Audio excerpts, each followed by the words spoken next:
Желбите далеку не водат. Горјан Петревски. Овој ден во градинката ќе биде необичен. Така е затоа што ќе се патува, и тоа низ светот. Ќе патуваат децата, а со нив и учителката Ана. Како? Кажете ми кој и каде сака да патува, ги праша. Во која земја? Настана молк, а потоа шепотење и џагор. Ова лето ние ќе одиме во Швајцарија, се јави Теона, во градот Цирих. Војко ми и војна ми работат таму. Велат дека оваа земја била најубава. Ние ќе патуваме дури во Австралија, рече Марко. Во Сиднеј живеат баба Руса и дедо Стојан, а и сестрите на мама, тета Нена и тета Анита. Тато свири на пијано, се пофали Мија. Студирал во Москва, во Русија. А во Америка? Се огласи и Марија.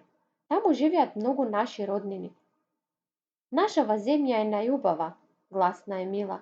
Ние ќе летуваме во Охрид, ќе пливам во најубавото езеро на светот.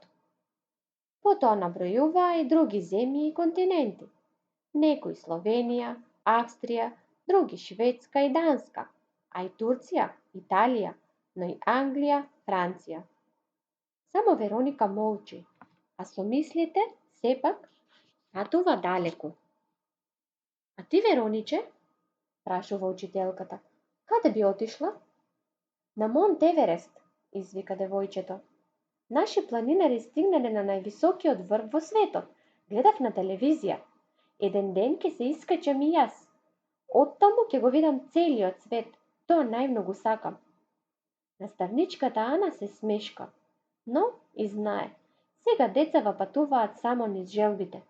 Еден ден низ светот. Ке летаат со авиони, ке пловат со бродови, а и ке се возат со возови и автобуси, со автомобили. Зошто да не? Колку е возбудливо да се патува.